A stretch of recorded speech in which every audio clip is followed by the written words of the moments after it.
Pakistan International presents The Living Legend of Gandhara.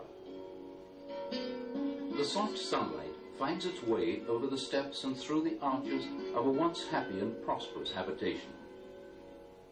It is these ruins that have brought to light knowledge of a civilization that existed here almost Gandhara. What is today the northwestern region of Pakistan was once known as the land of Gandhara. From this region was born a rich tradition of art and sculpture devoted to a unique spiritual being, Buddha, or the Enlightened One. He was the founder of the Buddhist faith that is practiced in many parts of the world today.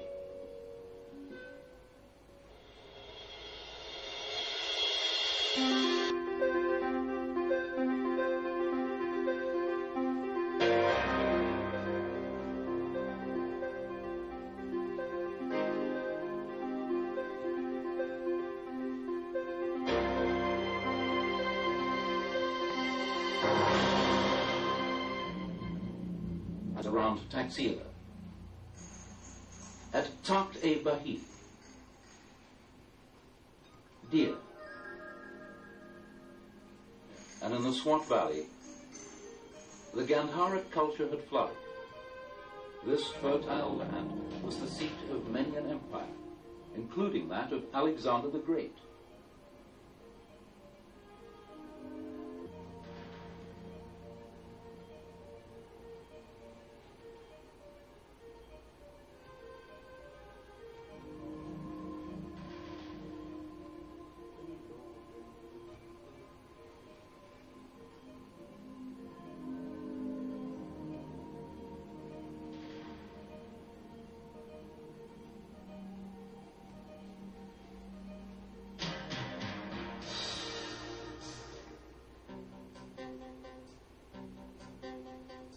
The museums of Lahore, Peshawar, Karachi, Deer, Swat, and especially Taxila, age of Gandhara.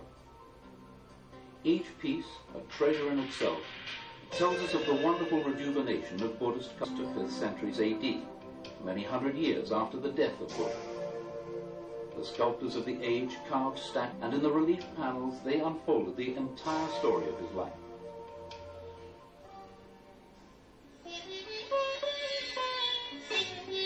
These aesthetically chiseled pieces depict Queen Maya, Buddha's mother, as she dreamt of an elephant, symbolizing the coming of her son.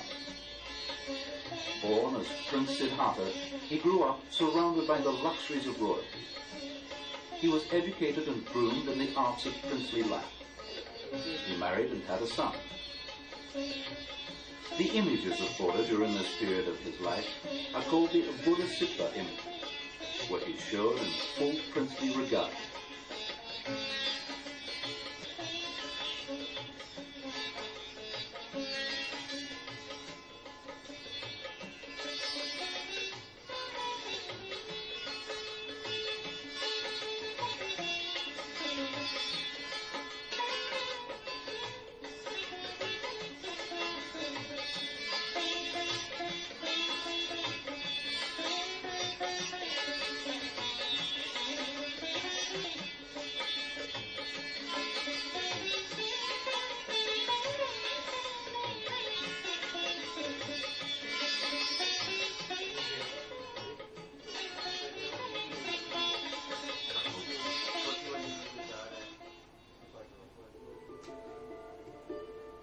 Yet amidst all these riches, Prince Siddhartha was an unhappy man. Anguished by the suffering of the common people, he left the comforts of the wilderness. Here, exposed to, he meditated and fasted, until finally he attained nirvana, or enlightenment. The statue of the fasting Buddha that stands at Lahore Museum today is one of the most fascinating icons of Gandhara, aesthetics of the artist in portraying the human body.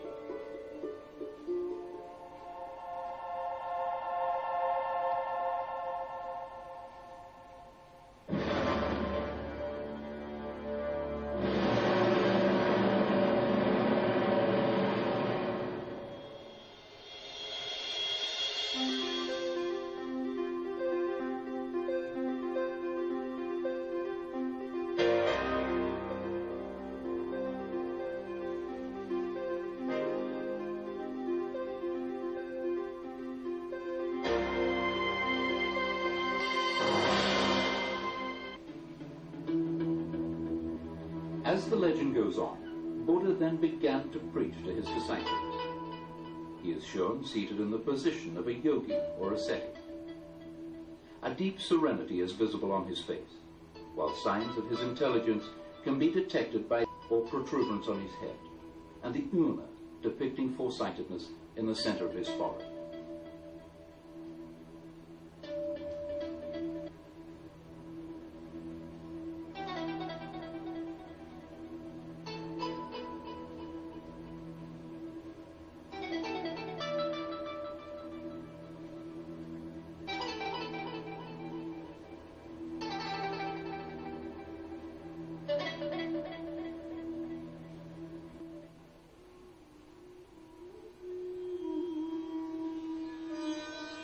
Many came to hear his sermons and to witness his miracles. When he died, they mourned his loss, and to keep alive to the cremation, and took them to various sites where they built stupas or sepulchres.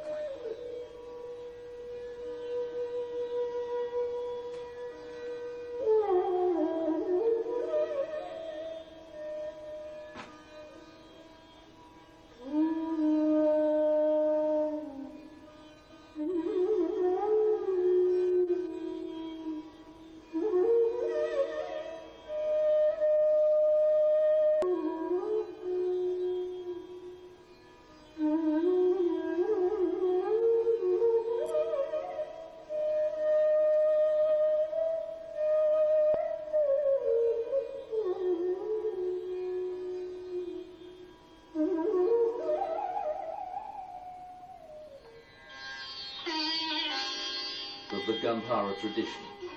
Some were placed inside monasteries by devotees seeking religious incidents from Buddha's life, as is visible in the Sikri Stupa at Lahore Museum. Others were erected over his remains in huge dimensions, as though today.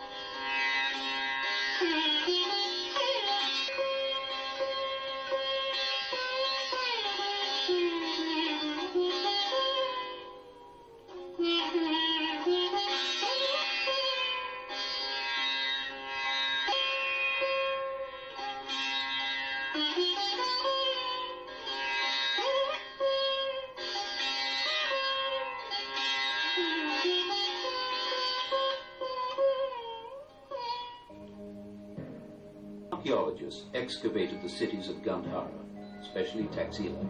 They laid bare an incredibly advanced society. The skilled architects had built houses of raw stone, placing each boulder layer upon layer. So perfect was their technique, unshaken over the centuries. Large open courtyards and subterranean chambers were part of each house, designed to shelter the inhabitants from the heat of the day and the cold of the night. Streets and lanes were methodically laid out.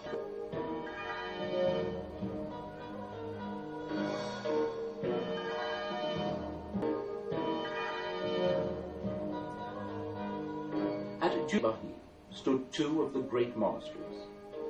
Here the monks would live in an ambience of praying and learning the Gospels of Buddha.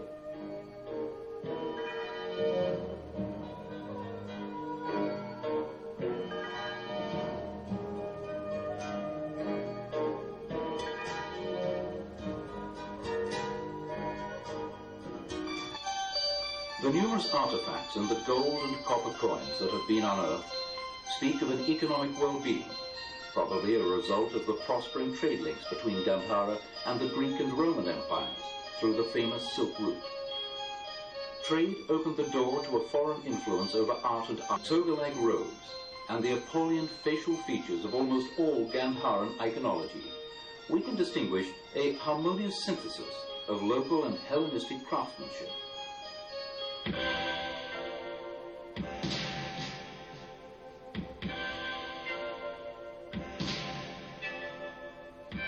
The articles of everyday use exemplify the skill and ingenuity of the artisans. they moulded to perfection each goblet and vessel, paraphernalia in gold and silver, with candle stands and incense burns. Children's toys were artfully designed for their amusement, and the workers' tools were crafted to help in their trade.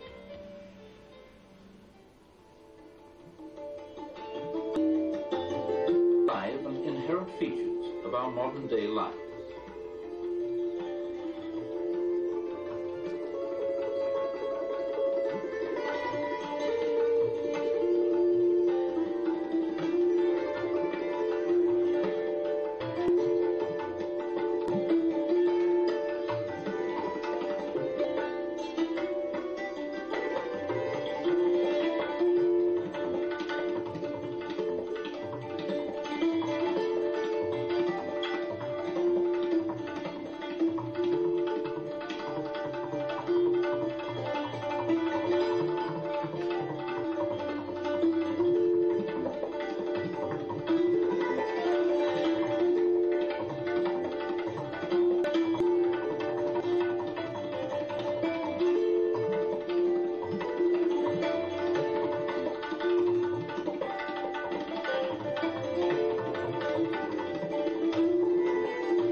To witness the grandeur of the Gandhara legacy, Pakistan International flies tourists to its four-continent network.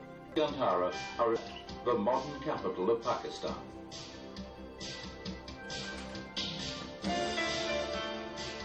The efficient service and the warm hospitality offered on board the airline, hospitable nature of Pakistanis in general. That is why the people at Pakistan International